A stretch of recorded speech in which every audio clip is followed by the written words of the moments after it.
Hello, it is time once again for another one of our silly, absurd, ridiculous little ranking videos. It's been a hot minute since we've done one, but regardless, there's been a lot of more topical, more pressing matters that we decide to cover in our weekly IRL videos. Also, of note, man, I noticed, good Lord, you can just about see it. Got absolutely annihilated by a bunch of mosquitoes. Holy hell, it's kind of sucks, but what can you do? Anyway, sorry, I didn't even notice until just there in the camera.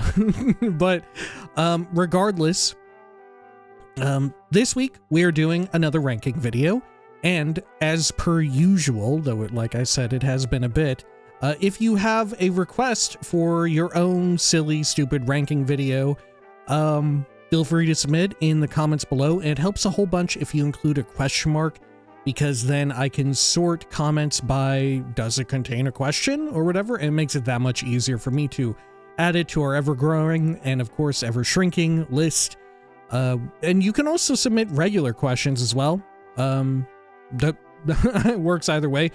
We do have, like, a currently ongoing list, so, you know, if it's something that's already on there or something too personal or whatever, then we won't be able to do it. Anyway, this week we are going to be ranking the skills as they appear in the Elder Scrolls 4 Oblivion.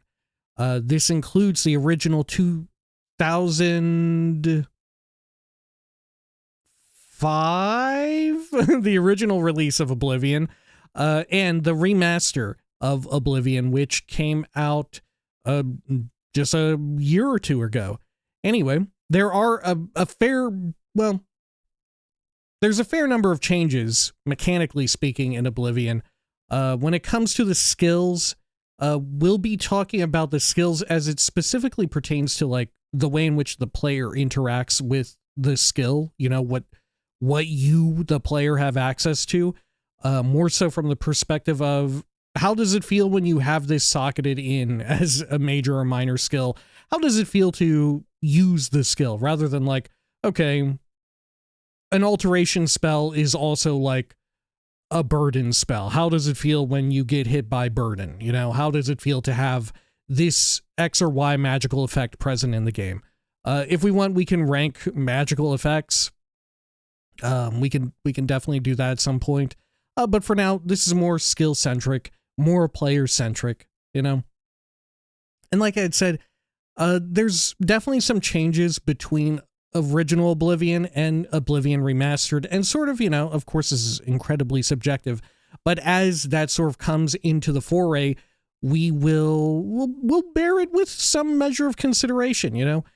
Maybe Oblivion Remastered nerfs something which has an effect on a skill in such a way. We'll keep that in mind. We won't weigh it too heavily, though, right? We want to try and keep some parity and perhaps some favor for the original release, but we'll see how it is, right? It's all loosey-goosey anyway. Anyway, speaking of, we'll do a quick cut here as we go into picture-in-picture mode. I'll load up our big ranking list and all of that, as per usual, and just in case I forgot some stuff, especially some differences between the original and the remaster, which is admittedly a lot more fresh in my mind, I've got loaded up the old uesp.net.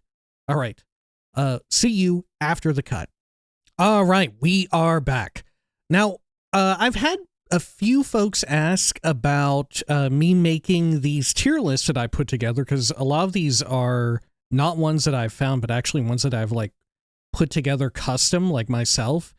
In particular, of course, I'd use the, like, various images. In this case, these are, like, the official images from the video game, from Oblivion, right? These are official images, but oftentimes we take some of the images provided on the illustrious uesp.net unofficial Elder Scrolls pages, perhaps one of the greatest wikis for a video game ever. Not sponsored by them, just really enjoy what they do and what they got. Regardless, I do actually make all of these public. If you want to go look for them, they're out there, or find me on let's see, what is it? Tier Maker, right here. I've every single one that I've made myself is like a public template that, you know, if you want to do your own ranking video or whatever, you can do it, right? You can use exactly what I've made. It's okay. I don't mind. It's up there. You don't have to put in the work. And admittedly, sometimes it is a painstaking process to actually put this together.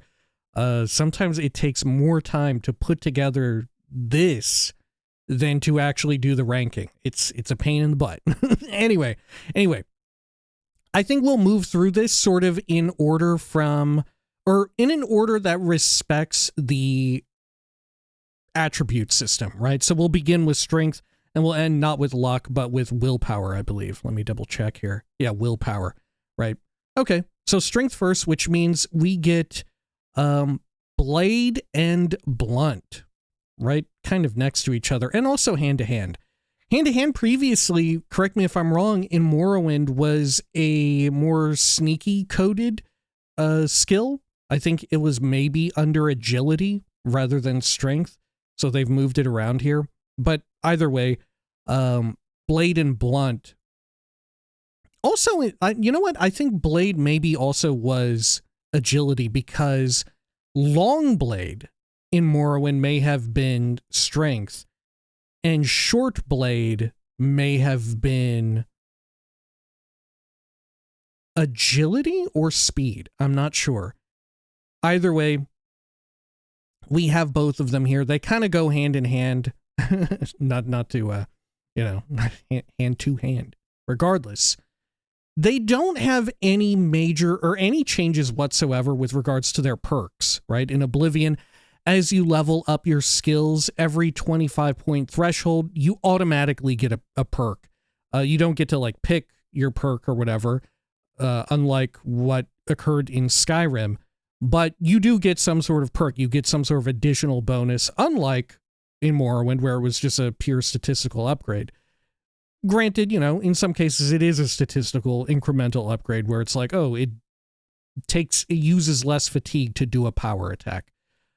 In the case of blade and blunt, you are unlocking different types of power attacks, the sort of directional ones where it's like, okay, if you're moving to the left or to the right, you can hold down your attack button and do a power attack, and it can have like a 5% chance to disarm, a 5% chance to knock down, a 5% chance to apply paralysis. And this is actually, these all are equal across the board. You get the exact same stuff in between blade and blunt. The only significant difference between blade and blunt here is the fact that the weapons inherently perform differently, which, granted, in original Oblivion, the weapons actually perform a lot more alike.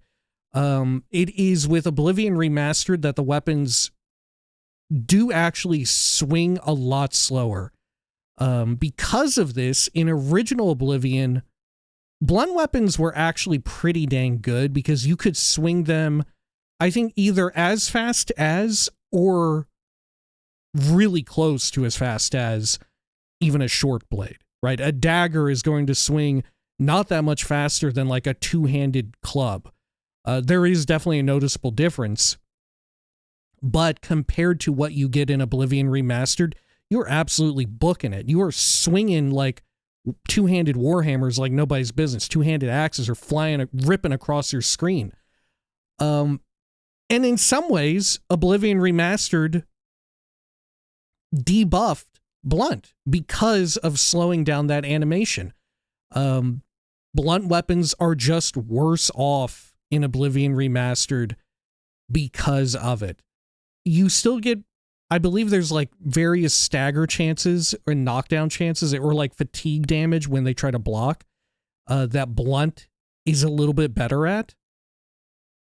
But otherwise, blunt suffers greatly in Oblivion Remastered, and frankly, it's so much more difficult to play using a blunt weapon, right? Even if you want to go like an enchant route, wherein you put like a ridiculous, absurd enchantment on a weapon, and you just keep using that and recharging it between each individual enemy.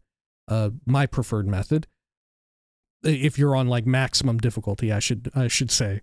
You have to lessen the severity, the magnitude of the damage on your enchant in order to amp up its duration, because you're just going to like swing less. You're going to have less attacks connecting per second. And because of that, I think Blunt is unquestionably worse off than Blade. But the weapon skills themselves, I mean, they also kind of suck, right? They definitely kind of suck, because there's no real interesting dichotomy between the two of them. You know, the weapons in the original are not varied enough, and then in Oblivion Remastered, the weapons are varied, but at what cost? Because Blunt becomes so much more difficult, not impossible to play with, but it's clearly inferior, especially if you're playing on maximum difficulty. Because of that, I think we're going to give Blade and Blunt both. We'll rank them at the same time. C rank. And I'm going to put, you know, if there is some meaning to this, Blunt will be like behind Blade 100%. I'm tempted to put it into D as well because of that, but in the original, it's not as bad. It's not as bad, but it is worth bearing in mind that in the remaster, Blunt really stinks, right? It really, really stinks. Just as well, they did stuff in the remaster with how combat damage is calculated. It used to be you could do stuff like overcap your fatigue and fortify your fatigue really, really high, and that would run through the damage formula in Oblivion, and you would be able to do substantial amounts of damage without relying on like a regular enchant that deals like electric or fire or frost damage, but also has like, oh, you're weak to frost, you're also weak to magic, and you can sort of like exponentially keep stacking these things together. Like I said, my preferred method. They got rid of another vector by which you could do melee combat, specifically one that lets you do purely physical damage, right? Now you kind of have to rely on elemental if you're playing on maximum difficulty, right? A lot of our stipulations and talks here will be with regards to maximum difficulty, because that's my main frame of reference, right? This matters less on low difficulty, but so too could you argue that more things matter less, right? It doesn't really matter. Just use whatever you think looks cool, right? Use Blade or Blunt. You know, if you're playing on the easiest difficulty, use what you think makes your character look the coolest. You know, you're gonna like blast through enemies anyway. Just look cool, right? That's all there is to it. Anyway, Blade and Blunt very much like a means to an end. The weapons, like I said, they don't feel as different in the original. And when they do feel different in the remaster, Blunt suffers immensely. You had cool stuff in Morrowind where weapons had more inherent stuff to them. Like encumbrance was more of a difference than the encumbrance being mostly a difference between like one and two-hander or like a dagger, you know? That still factors into Oblivion, but not to the degree that did in Morrowind. Same goes for like with Skyrim, where you have the different perks, and it's minor, but it is a lot more significant than what you get in Oblivion, where Skyrim does afford you this dichotomy of where it's like, okay, bladed weapons, a sword has like an inherent crit chance to it, whereas, for instance, an axe will apply a damage over time bleed effect. You know, it's not much, especially the bleed effect is a little rinky-dink, right? If my memory serves, especially compared to the crit.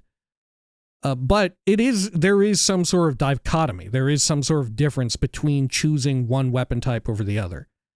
Anyway, we next come to hand-to-hand, which is the third, I believe. Let me double check here. Yeah, the third skill governed by strength in Oblivion, which, once again, this is a very similar situation wherein it is cool that hand-to-hand still exists, and granted, it is a lot less viable on higher difficulty because the scaling is so much more difficult to accomplish, especially in the remaster, once again, with them retooling around how damage is calculated with regards to fatigue.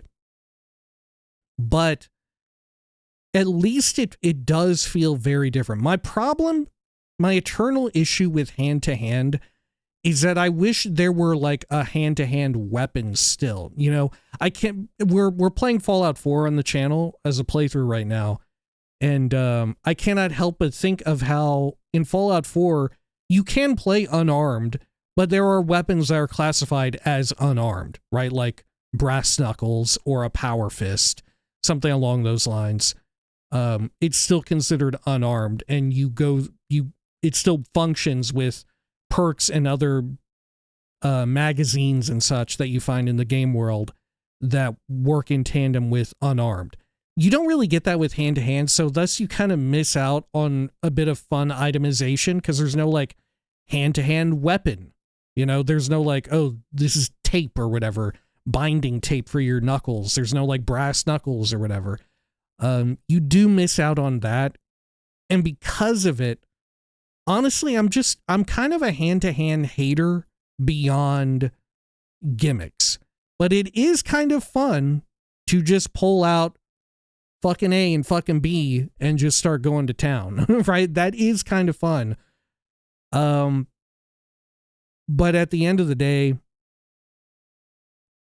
I'm just a hand-to-hand hater. I do not like it.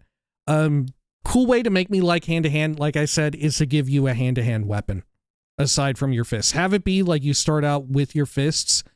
Maybe you could even have perks to where you could go down a route of like, oh, have a hand-to-hand weapon, or you just scale up your fists in such a way to where you don't need to worry about itemization with your hand-to-hand. But let's take a moment to speak on this and speak directly to all of the monk enjoyers in the world. People out here be playing as monks in games where they play hand-to-hand, and they always, monk mains and monk lovers, at least in most games, right? You know, there's other ones like in Diablo, you know, like if you play a monk, you still use like a bow staff. You still have some measure of itemization there. You have like a stat stick or whatever. But a lot of times monks, especially in like CRPGs and whatnot, will have it to where, yeah, you fight unarmed. You don't have a weapon equipped in your weapon slot, which I see as like a net loss. You know, I don't fall for the monk propaganda where they try and trick you into thinking like, yeah, not carrying around a weapon is actually cool. You don't have to worry about itemization.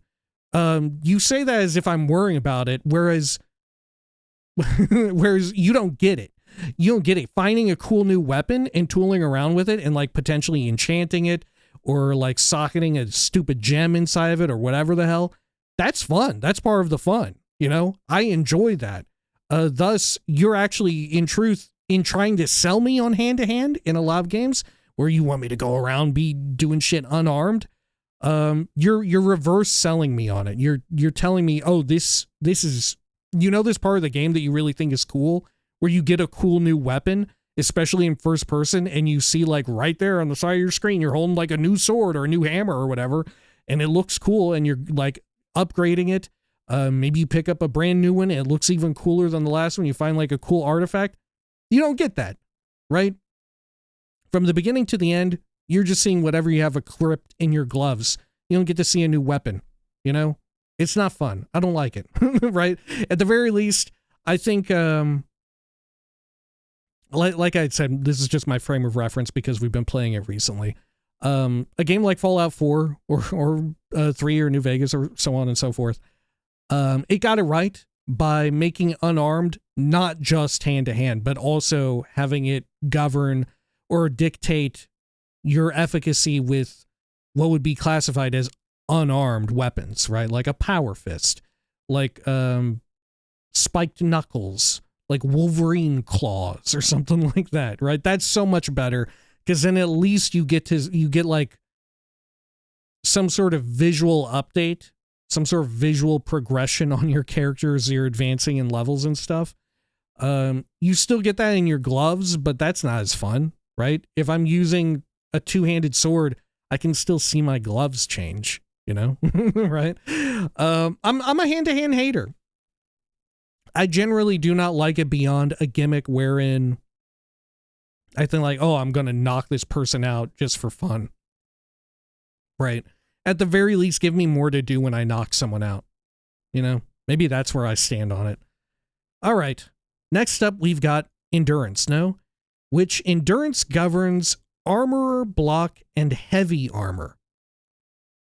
Armorer is unfortunately one of these ones.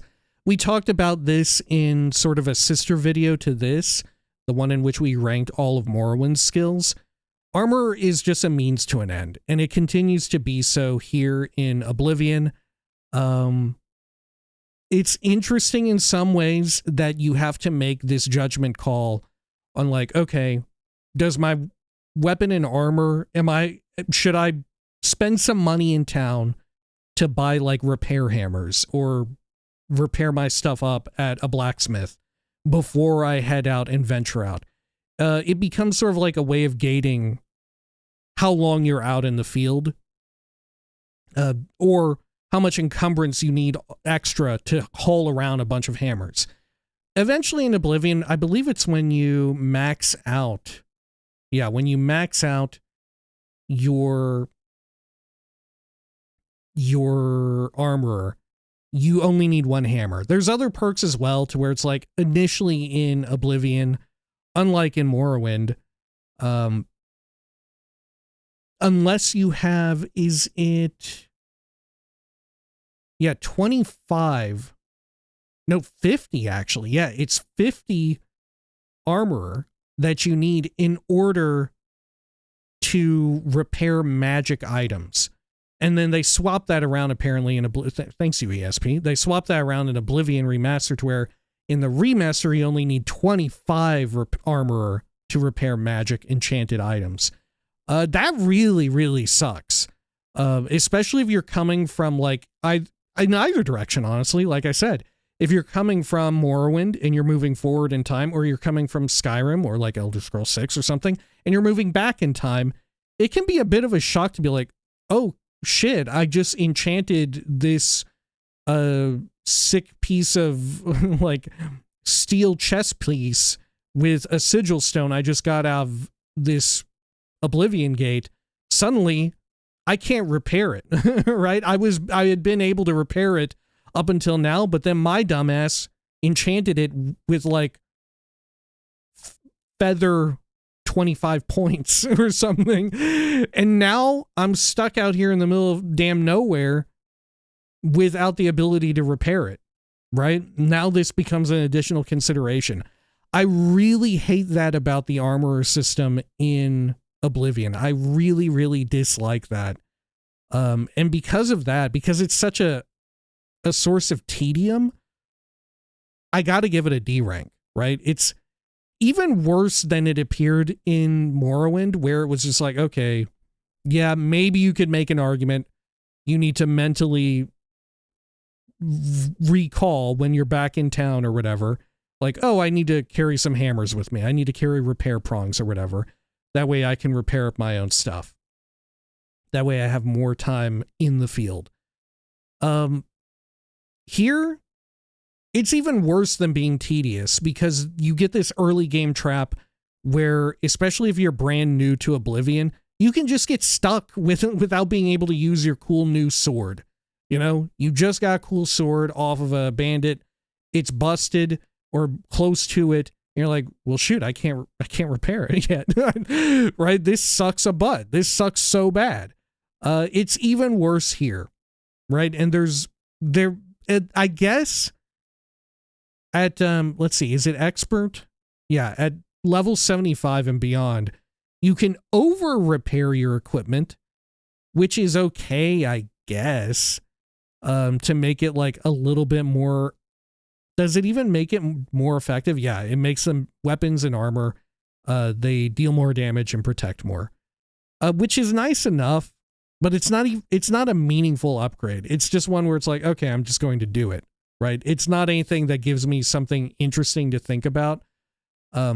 It's not like, oh, I'm incrementally increasing my like blacksmithing skill to where I've put points in it and now I'm making, or I'm doing an improvement on my sword that makes it do even more damage, right? It's not even anything like that.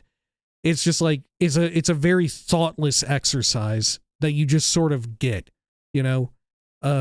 You could just as well replace it with, okay, you have 75 armor, now all of your weapons deal 25% more damage, right?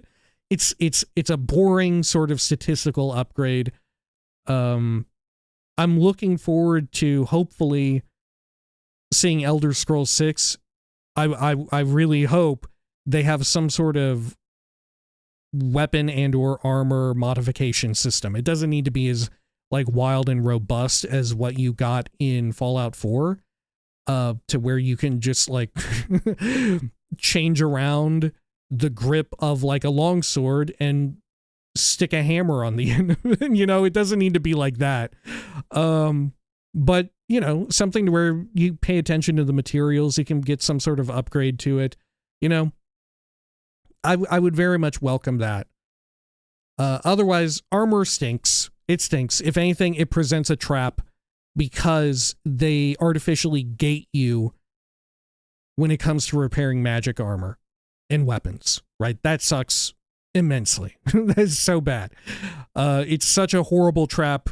And really the worst of it is that everyone who falls prey to that trap is new to the game, right? If you're an experienced player, you're probably going to lock in and be like, okay, I remember this. This sucked. Because you're going to remember it because you were so thoroughly traumatized the first time it happened. Anyway, enough about how much I hate armor, right? And let's go over to block, the second of the endurance governed skills in Oblivion. Now, block is one that I believe, yeah, it underwent some significant changes between Oblivion Original and Oblivion Remastered. There are upgrades to where you no longer have your shield take condition damage when you pull off a block, which is useful. There are situations where you use up less fatigue when you block an attack. One of the nice things with Oblivion relative to Morrowind going forward in time is that blocking is now manual, and that feels a lot better than Morrowind's sort of automatic block, right? Wherein if you leveled up your block skill, increase your chance to just automatically block an incoming melee attack. In Oblivion, you are physically holding up your shield. You have like the audio visual feedback of you holding down like right mouse button or whatever you do on console. And that's a lot more satisfying. When it comes to sort of doing more with the shield, in Oblivion, they had it originally, I believe, to where when you do a block, there's a 25% chance to also do a knockback counterattack when you do it, which will stagger the enemy. They scrap this in the remaster and swap it out for a shield bash, which functions extremely similar to how the shield bash works in Skyrim or most other games, where like you hold down the block button and then you attack while you're holding the block button and you do a fun little bash with the shield. I think that's a lot better. I think it's a lot more fun as well to use. It's borderline overpowered as well because you get like a guaranteed way of staggering people. It's very useful as well. Doubly so with this shield bash in the remaster. It actually does kind of a respectable amount of damage, and I believe its damage scales upward with like your strength. I forget exactly what it was, But there is actually, thanks to the inclusion of the shield bash in Oblivion Remastered, you can actually play through the entire game dealing a good amount of damage and like clearing out enemies with shield bashing, right? They took away the fatigue scaling, but they give you shield bashing, which I don't know if I don't think it's as fast. I don't know if you can scale it as well as something like stacking magic damage debuffs to where it's like, oh, it's weaker to fire damage, it's weaker to magic damage, and you keep like exponentially stacking those on top of each other. I don't think the time to kill rivals that, but it is kind of cool that you could theoretically buff your strength up high enough, because I don't think it's capped out, is it? Correct me if I'm wrong. I want to say in the remaster, you can just shield bash endlessly and kill the hell out of like everything. It's kind of cool. It's kind of cool. And in that sense, you get right, the remaster adds in this extra cool part. And already blocking is good, and it's such an improvement over what existed in Morrowind. I think we got to give it an A rank. I think it's a bit of a sleeper hit. You know, no one's going to write home about how nice blocking is, but it is pretty damn nice. It is pretty damn nice. Also with blocking, this is sort of, you know what, maybe I don't weigh this too heavily, but you know, in the original game as well, if you held down your block button, you could also cast a spell extremely quickly, right? Which I think might be just like an animation bug. But regardless, I was doing it. Everybody was doing it back in the day. It was good as hell. Anyway, up next, rounding out the last of the endurance governed skills is heavy armor. Heavy armor, and you know what, we can also take this into light armor as well. Because unfortunately, very much similar to Blade and Blunt, heavy armor and light armor, aside from looks, eventually end up in exactly the same place. Because the interesting thing is heavy armor's ladder perks that you get when you reach like level 75 or 100 in heavy armor reduce the encumbrance of all your equipped heavy armor, whereas light armor is already lightweight. And I believe, yeah, when you're wearing only light armor, you get a bonus to armor rating, right? So it tries to bring everything up to parity. And it's just not that exciting, right? Neither of the two of them are that exciting. And even more crucially, is that in some ways Oblivion kind of screws you, right? If you want to use any type of armor at all, which I do be liking to use armor, but there is another system that exists in Oblivion called, is it spell effectiveness? You'll probably see this when you're playing the game under the like magic spellbook UI menu, where at the bottom it'll say if you're a higher end character, it'll say like 95% spell effectiveness, which doesn't sound half bad, right? You only lose out on 5% efficacy with certain spells. Obviously, it sucks a whole lot more early on when it's not at 95%, and you're, you know, for instance, you shoot out a lightning bolt that should do 20 damage on hit, but it ends up only doing like 12. You know, that kind of stinks. That kind of sucks. There's your spell effectiveness at play. But where it sucks even more so is that it debuffs one of the more fun and enjoyable spells in the entire game, which is being able to screw with people's brains, right? Getting them to frenzy and shit like that is super duper fun. However, you can only do that at level cap if you have 100% spell effectiveness, which demands, in order to achieve that, you cannot be wearing any armor whatsoever. So in that way, I always thought that it was a bit counter or antithetical to sort of the design ethos of Elder Scrolls, in that, you know, you can sort of make your character however you want. And you could be a proficient spellcaster wearing heavy armor. If you really wanted to try and make it work, you could eventually make it work. It would require a little bit more effort, but you could get there. This is not the case in Oblivion. If you want to wear heavy armor, there are some spells that will just always be worse. If you want to wear light armor, there are just some spells that will always be worse. You need to wear only clothing. And because of that, I don't really like heavy and light armor, right? It's a step in once again in either direction, I feel.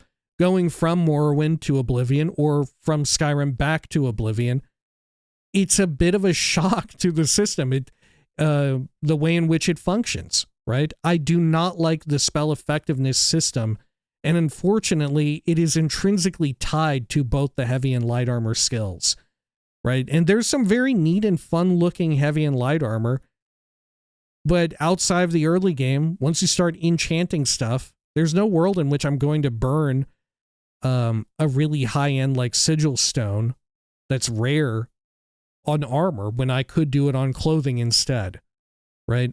And it just stinks. It stinks.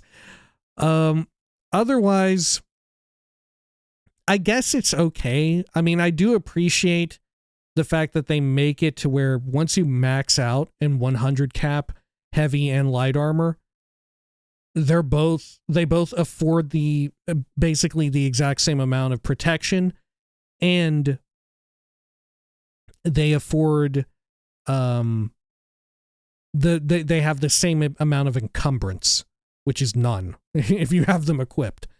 I do like that, but then it sort of removes, this is the problem with the perks that are there in heavy and light armor, is that it removes any sort of interesting choice between them. It homogenizes them, right? Once you max out 100 heavy armor, 100 light armor, there's no meaningful difference, right? It removes any sort of interesting dichotomy between the two of them, rather than further broadening an intriguing dichotomy between them, making it to where it's like, oh, heavy armor makes it harder for you to get staggered.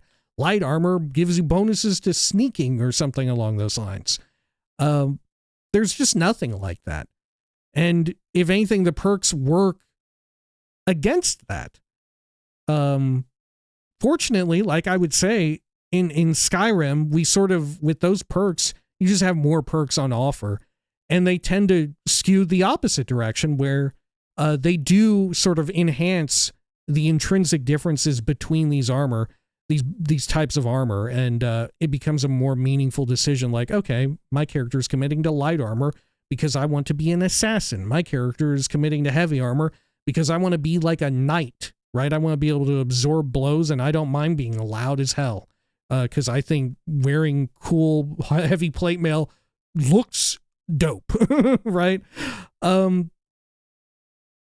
I guess I'm wondering, how much do I hate the armor perks in Oblivion, right? How much do I hate the sort of design ethos behind them?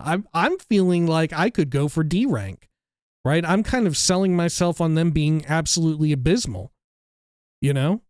Like, they do a disservice to the beauty of the armor itself by virtue of making the armor such an uninteresting choice, right? I feel like that's where I'm at. Fuck it, man. Fuck it. I'm saying it. We're going into D rank for the armor perks. They're uninteresting. They kind of suck to level up because you have to take damage or do training to get them up. It feels awful. The whole armor perk system, the way in which armor works in Oblivion, I do not enjoy it at all, right? And at the end of the day, you're just building up toward homogenizing heavy and light armor, let alone the fact that there's no medium armor. But you make them identical, right? The differences between them become purely cosmetic, right? You remove any sort of meaningful mechanical difference between the two. It's unfortunate, I think. Okay. We've proceeded into light armor here. which is governed, fortunately, by the next attribute we're looking at, which is speed. Speed governs light armor, acrobatics, and athletics. Athletics and acrobatics, we'll start with athletics, I guess. They both use this fun dude who is running along in a different way. And honestly, I think here Sneak also uses this same naked man running along, right? I think this is the same naked man right here in acrobatics as in Sneak. Here, I'm covering up Sneak. There, in Sneak, do you see inside the eye of the chameleon? There's the same naked man from acrobatics has run directly into your eye. I do enjoy the art on it a lot. I think it's super fantastic. I love it. It's so cool. But athletics, athletics is okay, right? Athletics in Oblivion is okay. My problem with athletics is that it feels so redundant. And this is sort of the same issue that I have with athletics in Morrowind, is that it feels so redundant when you already have the attribute that governs it, speed, which also makes your character move faster, right? They both do effectively the same exact thing. The bonus with athletics is, I believe, let me see here. Yeah. It reduces the amount of fatigue you expend while running, or actually it makes you regenerate fatigue while running is the way it gets around it. And at master rank, you're just regenerating 10 fatigue per second, whether or not you're running, which is very curious, I guess. But athletics, I think, is a bit of a trick because we see athletics as a skill and we think, man, I love going fast. But you know what's best to go fast? Not fortifying your athletics, but fortifying your speed. Getting your speed higher is just better. And in this way, athletics is kind of mid. It's a kind of a trick. It's B rank for me. Now, conversely, right, we talk about how athletics is a bit uninteresting and it's a bit of a trick. Acrobatics does actually do something that you don't get elsewhere, and that it makes you jump high as hell. It is actually fantastic. I think acrobatics is dope as hell. Why is it an S rank? It's our first S rank skill in Oblivion. It's because not only does it give you cool stuff that we already had in Morrowind, stuff that lets you break the damn game and break like all manner of pathing if you decide to continue fortifying your acrobatics into like the thousands, thanks to the restoration skill.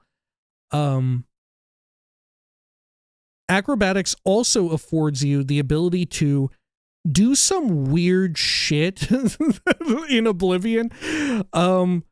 Maybe the most notable of all, or memorable of all, is being able to jump on top of water.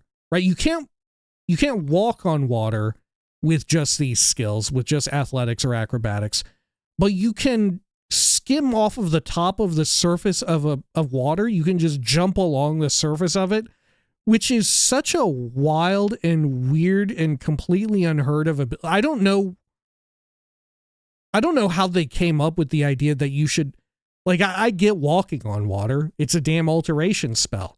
But jumping on the surface of it is wild as hell. And honestly, it's fun as hell. It's super duper fun to just be able to jump across like fucking Lake Rumere or whatever the fuck, right? It's super cool to just jump across like Cyrodiil straight to the Imperial City or vice versa. It's so much fun. Also of note, they give you, I believe is it at 50? Let me double check here. Let's see. So in the original, I believe it's at 50, but in the remaster, it's at 25. That you get a dodge ability, where if you hold down block in the remaster, you do like like a dodge jump, sort of like a Bloodborne-esque like jump dash or whatever, you know. However, in the original, and frankly, they nerfed it, right? They nerfed it so bad, both in terms of like effectiveness in combat, but also just looking like a damn asshole running around. In original Oblivion, if you use the acrobatics dodge, it's like you do like rolls and shit. You do like cartwheels, you do backflips. It's so ridiculous and frankly so cool. Maybe it makes some measure of sense if you're looking like a monk, or you're looking like you got light armor, you're some sort of guile-filled thief or assassin. But if you got acrobatics and you're doing like the damn rolls and shit as like a plated up like crusader paladin, or even like a wizard decked out in robes and stuff, do yourself a favor and enter third person for a bit as you like do this stupid dodge roll, and it looks incredible. It's so fucking dope. It's so good. Acrobatics has not one but two really cool perks. The weird and unfortunate thing about it is that in the original game, if you don't have at least novice, which would be, let's see, 175, 50. Yeah, if you don't have even, if you, in the original game, if you don't have 25 acrobatics, you simply cannot attack when jumping or falling. It's not until you level it up that you're allowed to even attack while jumping or falling, which is, once again, another wild way in which Oblivion tries to gate you by taking stuff away. Oblivion Remastered mends this by making it to where, like, okay, as long as you have 0 or 1 point, you're a novice of acrobatics, you can attack while you're jumping or falling. Something which we get back in Skyrim, which we had originally in Morrowind, of course. That kind of sucks, but I'm willing to forgive it because it gives us such cool and amazing toys elsewhere, right? The dodge roll, even the sidestep in the remaster is okay, but being able to fortify it up to absurd degrees and like do ridiculous jumps is so much fun. Even without it, just at 100 acrobatics, you're still able to like jump on top of shit in a fun way, right? Like there's plenty of places where you can jump on top of a building's roof, and that's kind of fun to just be able to do that. It's cool. It's kind of iconic Elder Scrolls to just jump around and level up your acrobatics, you know? It's kind of like a core memory to playing Oblivion, is just like spamming the spacebar as you're jumping along the damn Red Ring Road, just trying to level up that acrobatics a little bit, you know? It's tied to like the inherent identity of Elder Scrolls. Even though it's not in Skyrim, right? It's still, anyone who's played any of the older ones, it's just intrinsically tied to the game, I think. Anyway, up next, we go over to another attribute, that being the other sneaky, stealthy one, agility, which governs security, sneak, and marksman. And for security, well, it's a bit of a boring one, right?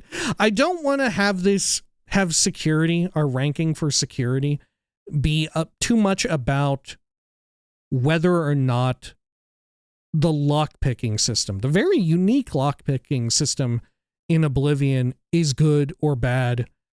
That is divorced from it. That is more so about the lockpicking system itself. The skill of security, it sucks. It just sucks. It's kind of boring to level up. There's nothing really fun about it. It takes a while to level up. Sort of contrasted with how lockpicking is in Skyrim, where it feels like you end up with maxed out lockpicking in Skyrim like so early on in a playthrough, especially if you're doing or attempting to do everything possible on one character. But in Oblivion, it feels like you really need to just like manually train up your security, especially if you have it as like a miscellaneous skill or whatever. Fortunately, there are like the little DLC areas. What is it? The Pirate Cove, the booty hole, where you can go and just auto pick and try and level up that way. But there's such a wealth of lockpicks. Eventually you get so many. It's only in like the first 1/5 of the game where not having a lockpick on you is like a major concern. And even then, so many like veteran seasoned players just immediately try and like make a beeline to get the skeleton key in order to just completely circumnavigate all of it, right? Obviously, eventually as well, in security, you get master rank, which makes it to where the pick doesn't break, right? Which is also, it sucks, right? It sucks. It has the same exact effect as a Daedric artifact, right? That's just inherently less interesting to me, right? And because of that, I think security, if, like I said, we're divorcing this from the lockpicking system itself, right? From the mini game, I think security is once again a D ranker, very similar to armorer, right? I'll put it right there between armorer and both of the armor skills, but I do think it's a stinker.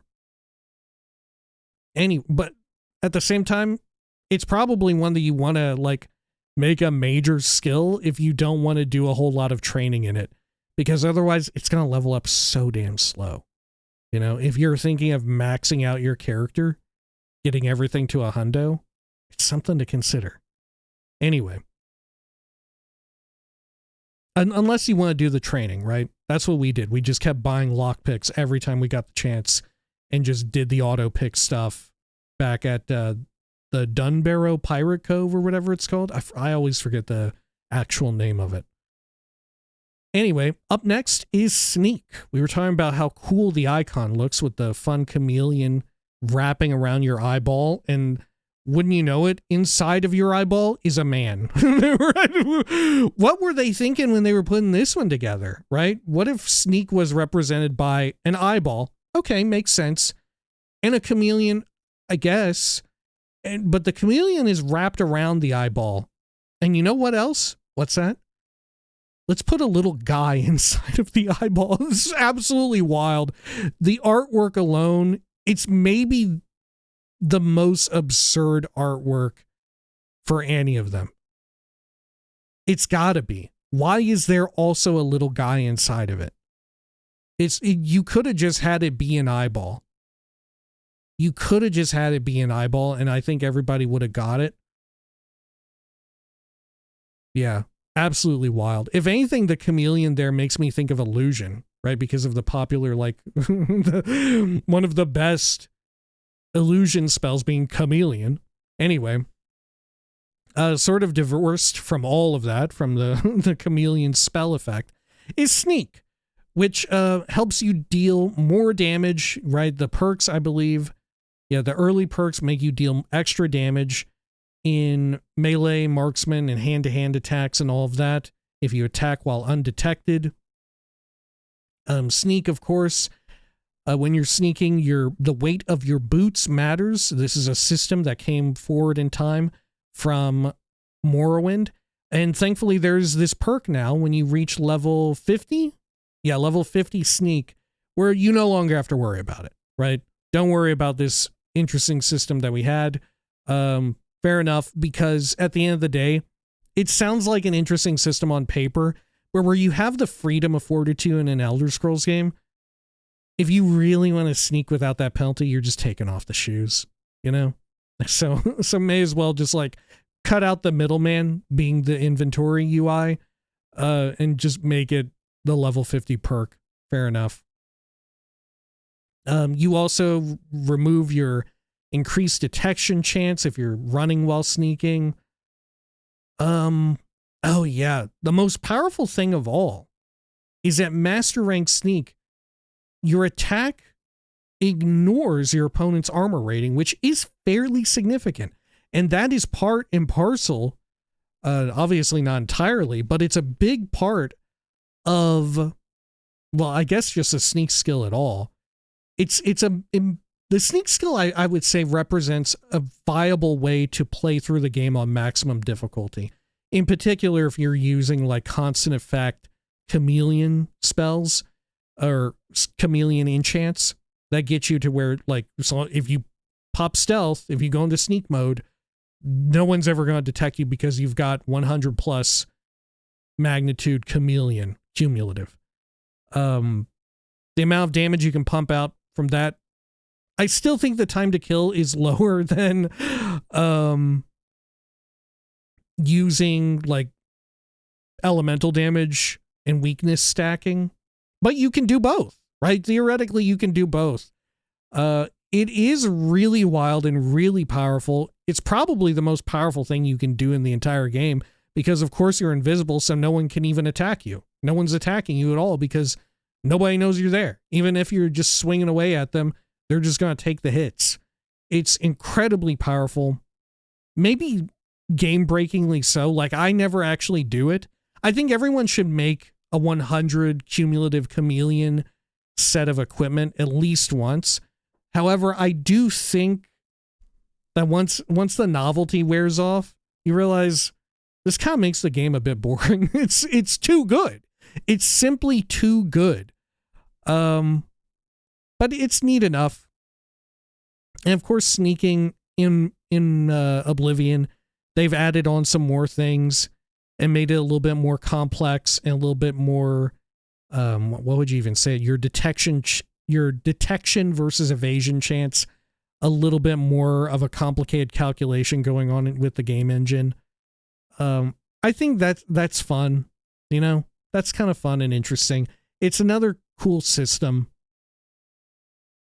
Though I don't want to put too much weight on the sneaking system itself, and more so the skill. And the skill it's all right. I think we give it a B rank. It's very similar to athletics for me. You know, it's very similar. All right. Up next is another way of dealing damage. That being marksman. Marksman,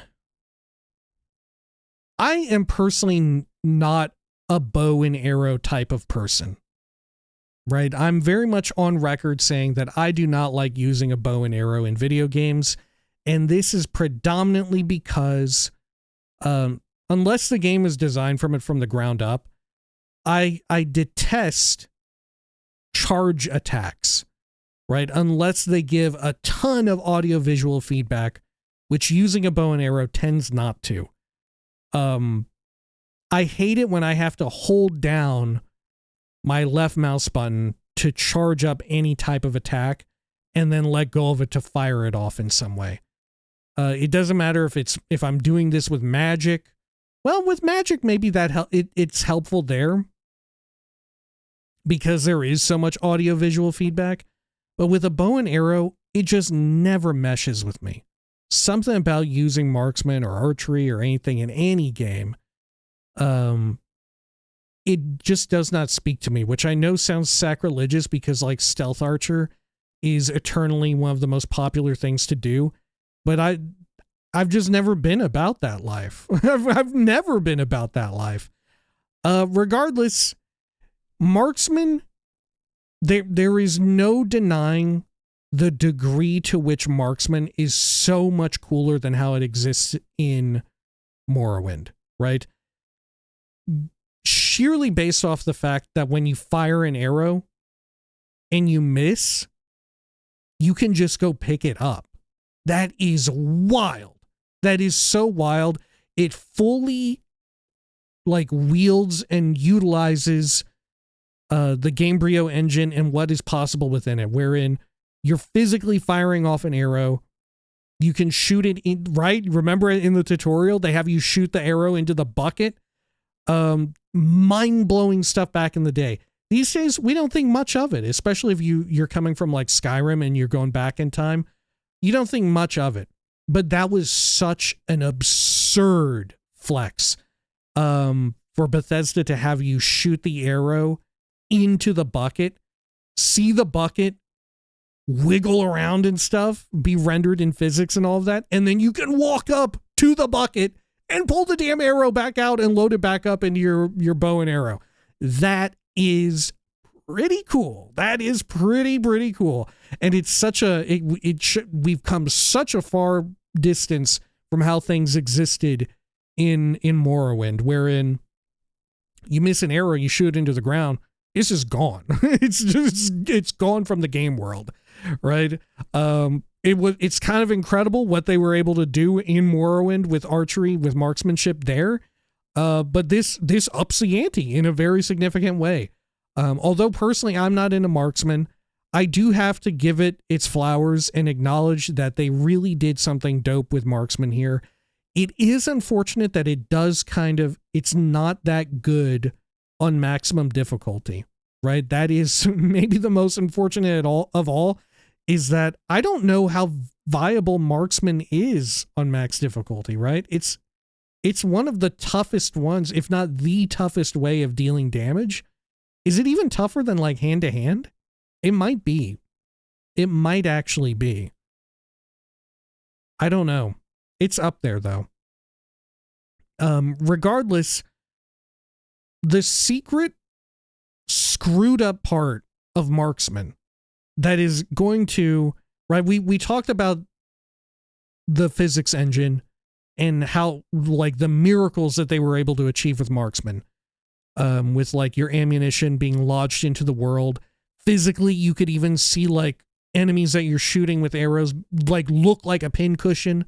Obviously they would have to despawn a few at a certain point, but you could see that. You could even see it on your own character when you opened up your UI. If you were fighting an archer and blocking or tanking some of their hits, you would see your own character, your own hero of Kvatch, have like a damn arrow in their abdomen or whatever, right? It's kind of cool. Taking it back a step, I forget if this is how it worked in the original, but this was huge in my time playing the remaster, which is when you got to the higher ranking levels of marksman, you would get, let me double check here. Yeah, at 75 marksman, you have a 5% chance to knock down on hit. And then at 100 marksman, you have a 5% chance of applying paralysis to whatever you hit. That is super cool and useful as a player, but for whatever reason, and like I said, I don't remember if this existed in the original, but it sure as hell did in the remaster. And when you got to like 100 or 75, but it was really noticeable at 100, of course, you unlock this perk, you get 5% chance to paralyze on hit with a bow and arrow. But for whatever reason, every archer in the entire game got this ability too. Right? Every time you fight a damn bandit, bowman, or whatever the hell, and they're shooting a hail of arrows at you, previously, you would be able to just tank it, right? Bring up your shield, heal through the pain, whatever, pop some potions and stuff. You're eating arrows like it's nothing. Hero of Kvatch, like I said, looking like a pincushion. No big deal. Suddenly, you get this perk and all of the NPCs start having the perk. Archers become the most lethal motherfuckers out there, right? Early game, it starts out like, oh, any enemy that has reflect damage or reflect spell effect is like a behemoth, a monster in the field of battle.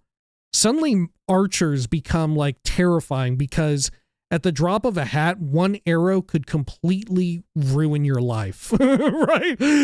And it's got to be said, it's so cool paralyzing enemies using a paralysis effect or knocking them down or anything like that, effectively ragdolling them.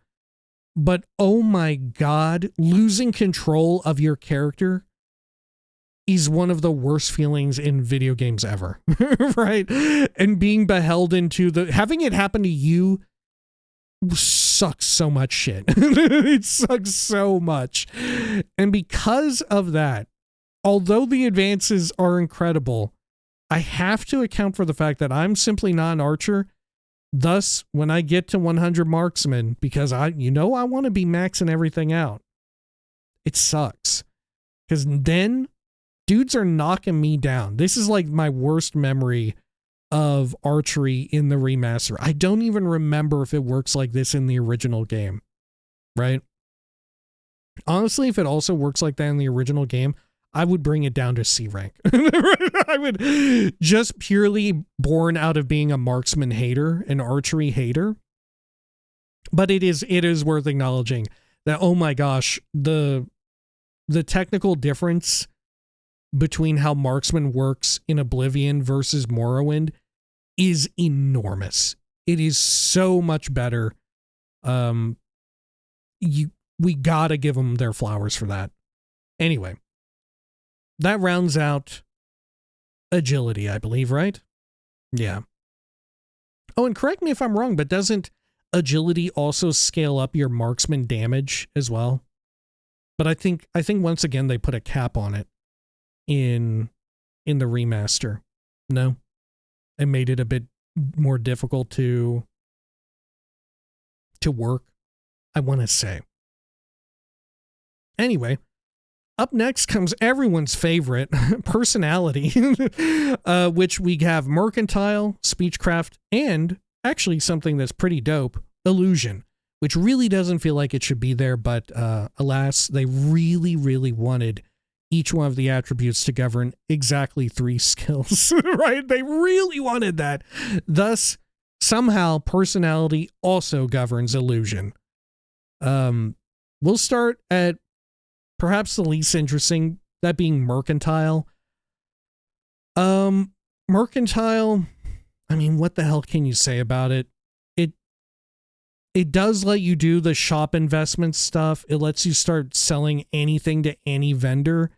It's super handy, but at the same time,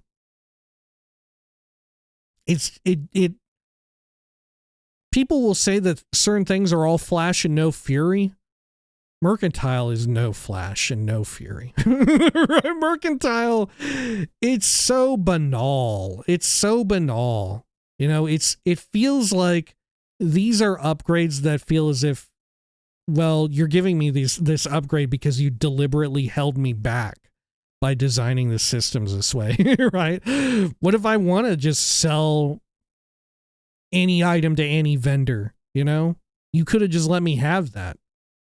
Granted, I guess in Morrowind that existed as a phenomenon and there was no way to get around it, right? There was no way to get around vendor doesn't have an interest in this item or whatever it was. Right? Or am I mistaken? Am I mistaken? You know what? I might not be. Or I might be. Maybe more when vendors bought anything. No, they have interest in items and all of that. Either way, it's neither here nor there. Mercantile is just uninteresting, right? It's very plain. It's very, very plain. I do enjoy that you can invest in shops and stuff, let them have extra gold. There's a little extra bit of voice acting that you get to hear. But otherwise, it's so banal. It is so very, very banal. It's not interesting whatsoever. Is there anything interesting? An apprentice no longer has prices reduced due to wear, right? So you can sell stuff that's horrible condition. Journeyman can sell any good to any vendor. Expert can invest money. For master, all transactions are done at 1-to-1. And every vendor has more money. Yeah. Like, it's useful. It's all useful stuff. It's very nice to have, but it's very boring. It's very banal. Thus, C rank.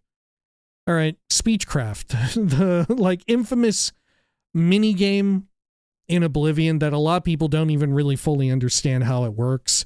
But you know what? It's iconic Oblivion, right? Speechcraft, the speechcraft minigame wheel is truly married to the game's heart and soul, right? Is there I believe, yeah, all of the Speechcraft stuff exclusively affects the minigame. It has no effect elsewhere in the entire game. It all functions within the minigame. Right? I guess bribes, yeah, master rank bribes work out better. The problem with Speechcraft is that we still have charm. and charm has never been charm is just so powerful.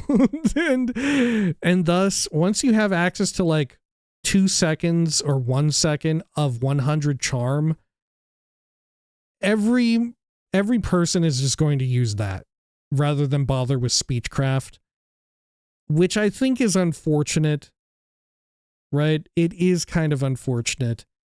But that said, I can't fault people too much for leaning on 100 magnitude, 1 second charm spells or 2 second charm spells. I can't fault people too much because in some ways, you know, it is a little bit draconic to like attempt to parse what you're doing with Speechcraft. You know, I get that like a lot of more seasoned Oblivion players and enjoyers don't have this issue whatsoever, but it is a pretty unique system and it isn't extremely intuitive. But it is sort of at the core of Oblivion as well.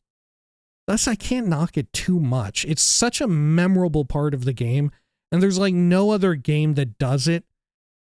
And it's kind of fun to like rapidly, once you get actually good at the mini game, it's kind of fun to just like click through it real quick and hear and see the NPCs like speak and animate in this like super fast psychotic manner. It's enjoyable. It's kind of fun. It's part of the goofy charm of Oblivion, right? It works in tandem with the rest of the game's goofy charm. There's no denying it. Also, it sets you up for one heck of a gag, which gets me every time. And I often forget about it, unless apparently I'm thinking about Speechcraft very specifically. But one of the funniest gags, and one of the funniest damn things in Oblivion is when you're trying to manually level up your Speechcraft and you run into one person who has a helmet with a closed face, to where you're trying to go through the Speechcraft stuff and you try to see like, okay, are they going to love or hate me trying to tell them a joke? And you look at them, you hover over joke and you look at them and you're like, oh wait, that's right. You're wearing a helmet. I can't tell if you love or hate this. It's fantastic. It's hilarious. It gets me every time. As banal as Speechcraft may be, I gotta give it its flowers because the mini game is just so much fun, right? And perhaps I'm putting too much weight on the system itself, the mini game, right? This is something I was talking about with security. But you know what? It's a fucked up and unfair world. You know? Speechcraft, I'm making it B rank. Maybe it deserves to be D rank too with security, but damn it all to hell. The Speechcraft mini game is fun, and I'm putting some weight on it here. All right. What's up next? Oh, right. Illusion. Illusion, which, of course, is our first of, I believe, yeah. Well, no, not alchemy. Our first of almost all spell schools coming up. Illusion is, as it was in Morrowind and as it continues to be in Skyrim, Illusion is awesome. Illusion is awesome, and it's loaded to the brim with ridiculously powerful effects. Continuing forward from how it existed in Morrowind, it not only gives you stuff like Chameleon, being able to turn invisible, literally with invisibility, or Chameleon and like we had mentioned, being able to do sneak attacks nonstop. You also get stuff that screws around with NPCs' brains, making them frenzy, making them run away, charming them up to where you can just completely circumnavigate speechcraft. It feels like you're breaking the game. Even in combat, if you don't want to mess around with, well, if you want to make it a bit easier for like stacking debuffs on them, hit them with a little paralysis, which amazingly is an illusion effect, right? You make them think that they're paralyzed, but they aren't really, I guess, is the thinking. Either way, illusion just has so much going for it. It's so powerful. It's S rank. It's undeniable. Illusion is just one of the best spell schools in the entire game. It's so good.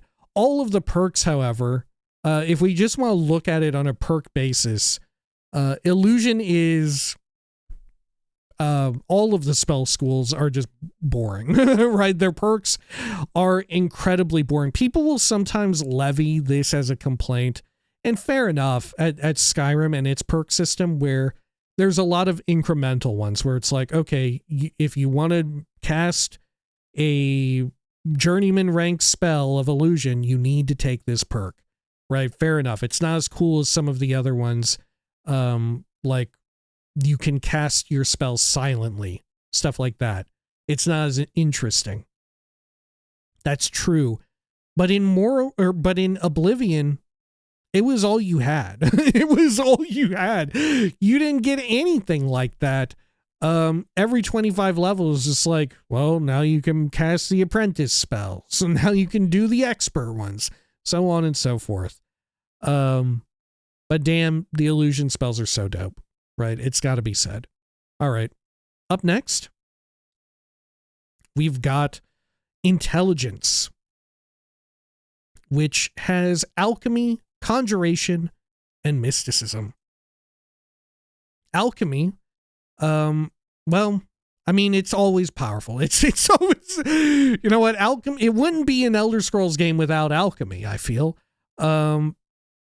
What if you really want to freak me out, tell me that there's no alchemy in like Daggerfall. That would freak me the hell out. We're eventually going to play Daggerfall on this damn channel, but worth bearing in mind, alchemy, it feels intrinsically tied to the Elder Scrolls, right? Going out and picking stupid flowers and making a damn potion out of it. That's Elder Scrolls, baby. And true enough, although the alchemy perks are almost entirely boring, right? It's sort of the exact same stuff that we had in Morrowind, where it's like, oh, at certain thresholds, you're able to tell, like, you're able to identify the effects of, or the third or second effect in an ingredient. That exists here in Oblivion. The one twist of this is at 100 alchemy, suddenly you can make single ingredient potions, right? Because it uses whatever is the first listed effect for that potion. And when you have that, suddenly you're able to make powerful potions. Like, it changes everything. It changes how you think about ingredients, where you want to go to harvest ingredients, especially if you're a caster and you're trying to make restore magicka potions and all of that. It completely changes how you think about that, where you want to go and farm up ingredients and all that. It does. It's so powerful. It is so powerful. And already alchemy is incredibly powerful in and of itself, you know, same as it ever was. It's probably bears no, no repeating or no further discourse over just how powerful alchemy is. It's alchemy. It's here. It's powerful. It's good. It's just a fact of life. It's a fact of the Elder Scrolls that alchemy is there and it's really good. S rank. What can you do? Up next is conjuration. Now, unfortunately, conjuration, despite Oblivion being a game very heavily focused around Oblivion, conjuration is kind of there's nothing super duper cool about it. I do actually prefer Conjuration as it appears in Skyrim, predominantly because Conjuration also covers like necromancy. But in Oblivion, when you raise a zombie, you're basically summoning a zombie, right? A new creature called like zombie appears. In Skyrim, when you raise a zombie, you have to target a dead person and bring them back to life, which is cool as hell. In what do you call it? In Oblivion here, you do still get all of the bound equipment, right? Oh, the like bound weapons, bound armor and all that. Turn undead, stuff like that. It's not terribly cool. The big saving grace, though, is that fortunately a lot of the summons and stuff, the conjurations, even on maximum difficulty, because they're not beholden to the difficulty modifier, all of your conjurations are super strong, right? They're very, very powerful. To where, like, that's a very viable way to play through maximum difficulty. It's maybe one of the more boring ways to do it because you're not really doing much yourself. But to get as many followers as possible and just conjure a whole bunch of dudes up and have them do, like, 95% of the combat. It's not terribly exciting. I personally don't enjoy it. I enjoy Conjuration more as like, okay, let's have a fun dude around as well, to do something cool in that respect. I will say that there are new cool conjurations in Oblivion, right? There are some cool new creatures that you can summon up, like Spider Daedra, like the oily dudes, the Jivelai, stuff like that is kind of fun in and of itself, right? You get some cool returning things like the Scamp and Clanfear.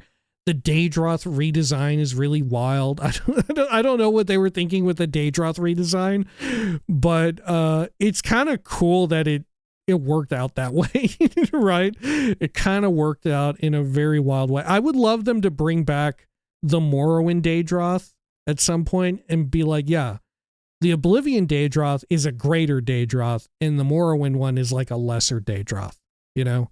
I like them both. Anyway, Conjuration, it's solid. It's an A ranker, you know?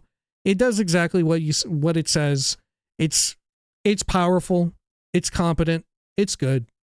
It's nothing to write home about. All right. Mysticism is up next. Which has, let's see here. Oh yeah, man. This has some seemingly boring stuff, right? It has very few effects, but they're exceptionally powerful, right? If you're brand new to Oblivion, you may not pay much attention to the mysticism spell effects and all of that. But man, once you start getting into the upper levels, you are going to pay a lot of attention to the spell effects because mysticism has underneath it stuff like Detect Life, Dispel, Soul Trap, Telekinesis.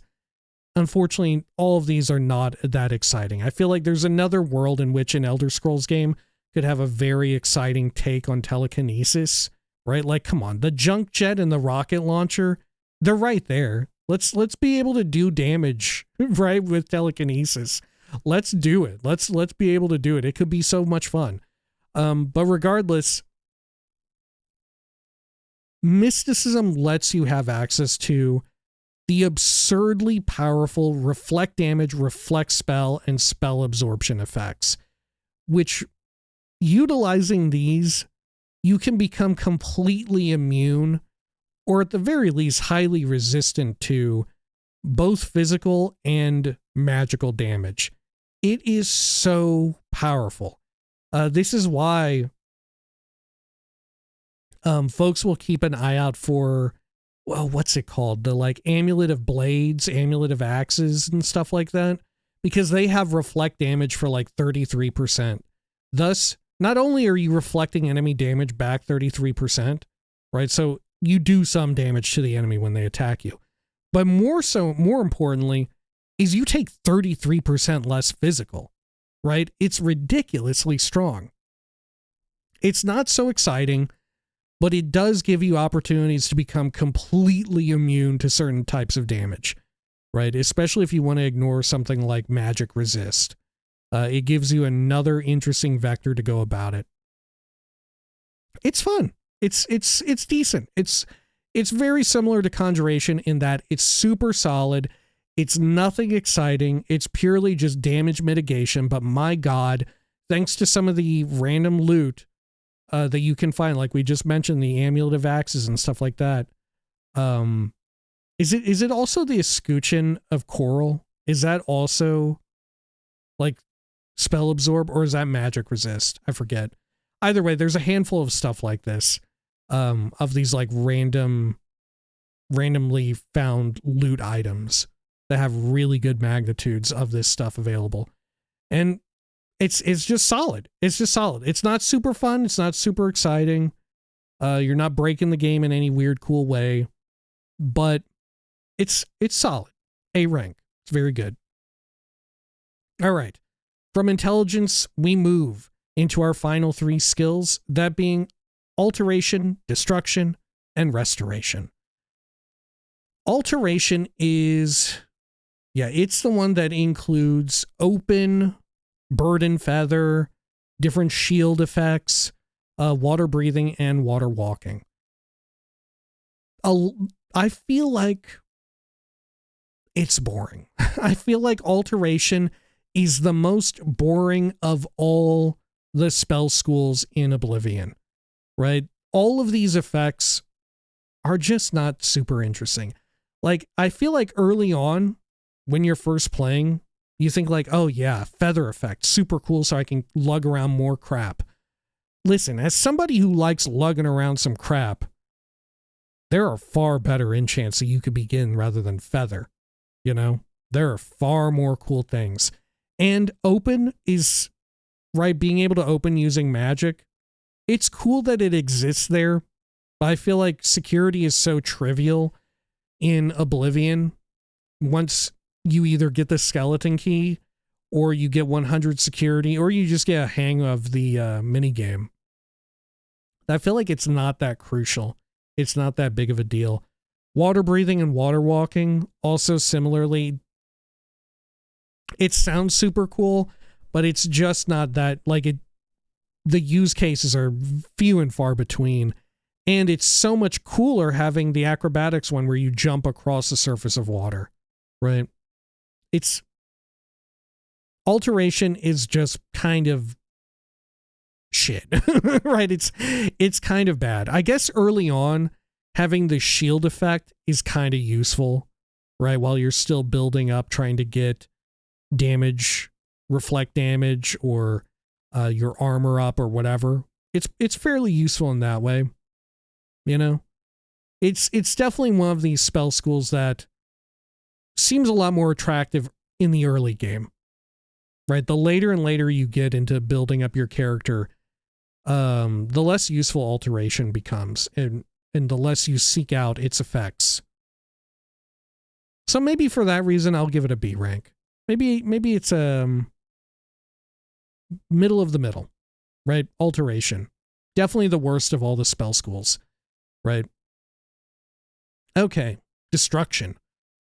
Destruction, normally in most Elder Scrolls games, it's nothing to think about, right? But destruction in Oblivion represents, I still hold to this, perhaps the fastest way to kill anything in the entire game, even on maximum difficulty. And that's with the time-honored, the tried and true method, the tried and true method of applying weakness to some element and weakness to magicka, and then the damage of that element, all of which are contained within destruction. And by stacking that quickly enough, you like exponentially scale up the weakness that the target has to where you're just able to like take it out real quick and real easy. It's kind of incredible. You can either do this via like an enchant on something as simple as like an iron dagger if you want maximum speed, or any type of weapon that you think looks cool. You can even have it be like on touch or on target and do it that way. It's just fantastic. It's really powerful. I don't know if destruction has ever been more powerful. It may have been more powerful in Morrowind, but Morrowind is such an easy game that you don't even need to think about like doing shit like this. Even on maximum difficulty, Morrowind is so trivial. This is like the big secret about Morrowind, is that once you understand how Morrowind plays, it's probably one of the easiest, if not the easiest, Elder Scrolls game out there.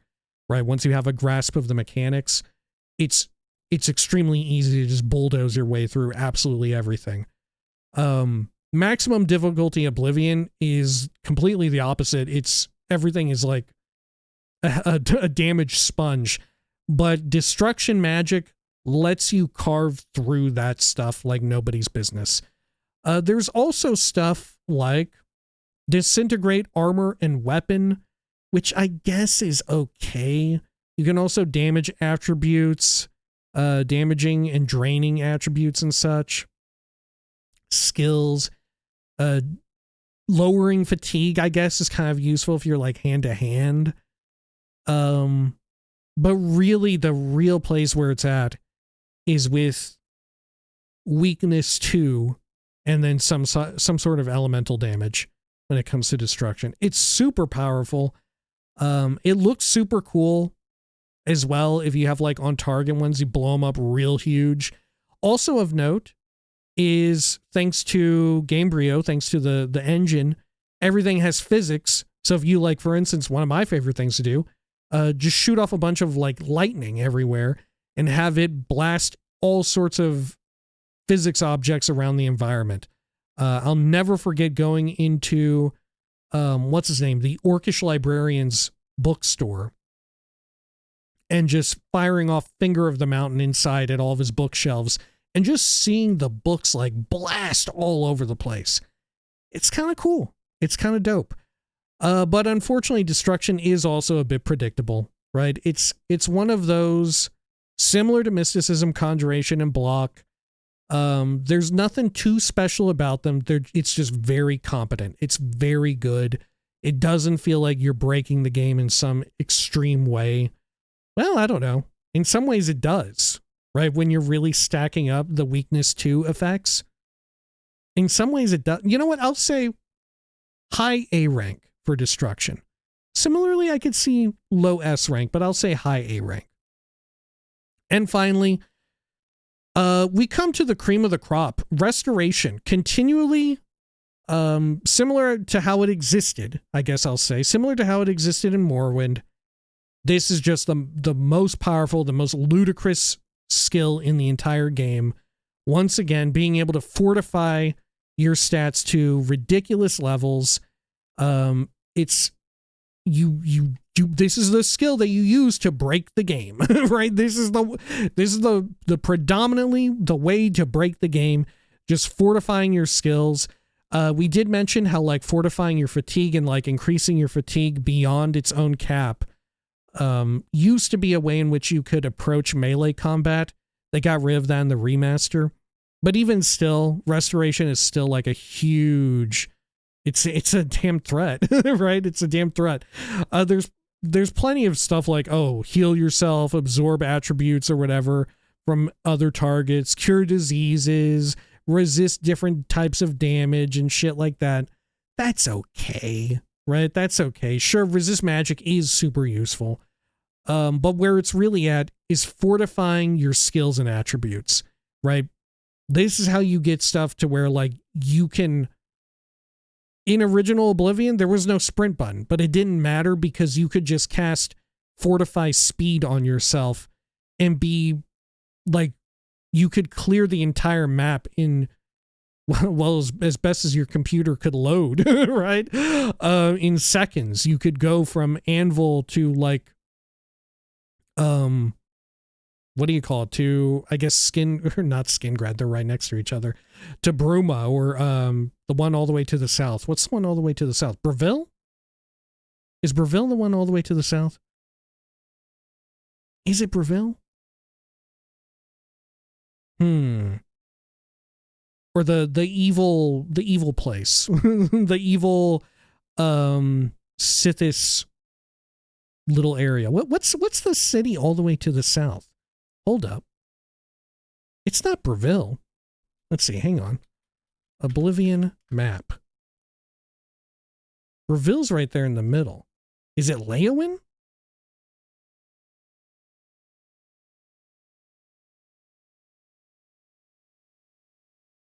Let me take a look here. Yeah, Leowin. Yeah, you could go from from Anvil to Leowin like nothing. It's incredible. It looks even cooler in the remaster if you can get it to run well enough without like having it like, you know, obviously it's a lot more demanding.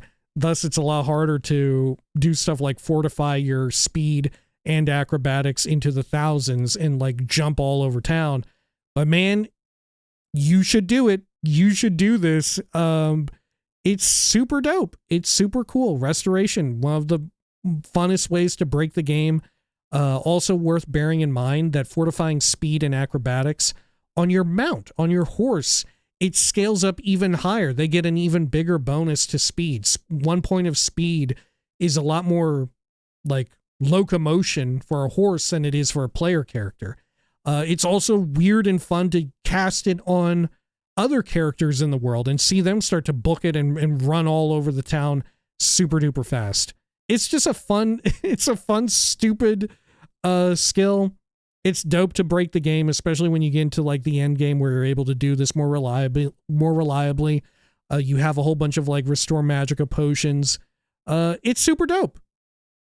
It's intrinsically tied to the Elder Scrolls being able to break the game with restoration in some way. Super cool. Super cool. Intrinsically tied to Oblivion, especially, I would say. And Morrowind. Anyway, that all do it. This ended up being a lot more rounded out than I thought, right? We actually have 4 in every category except for B. That's really wild. I did not anticipate that, but that's how it worked out. Yeah, I'm happy with this. I do. There are some things that we said, like maybe we were a little too harsh on security, right? But I don't know. Fuck security. Fuck security. It was, the mini game is okay, right? The mini game is all right. That said, in some ways it is daunting to new players, and certainly it's daunting to me when I haven't played Oblivion for a while and I forget the intricacies of it. That kind of sucks. But eventually, it's like riding a bike. It all comes back. All right. That'll do it for this one. We've ranked all of the skills in Oblivion. Maybe eventually someday we'll rank all the skills in Skyrim. Certainly we could rank all the like spell effects in Oblivion too. There's no shortage of things that we could rank just spinning off of this, right? Which this ranking video in and of itself is a bit of a spin-off of the one in which we ranked all of the skills in Morrowind. Anyway, as I said at the top of this video, if you have a request for other ridiculous ranking videos just like this one, feel free to leave me a comment. Helps a ton if you include a question mark. Probably next week, we'll answer a general viewer submitted question unless something weird happens. Something weird and topical. All right, until next time, please take care of each other.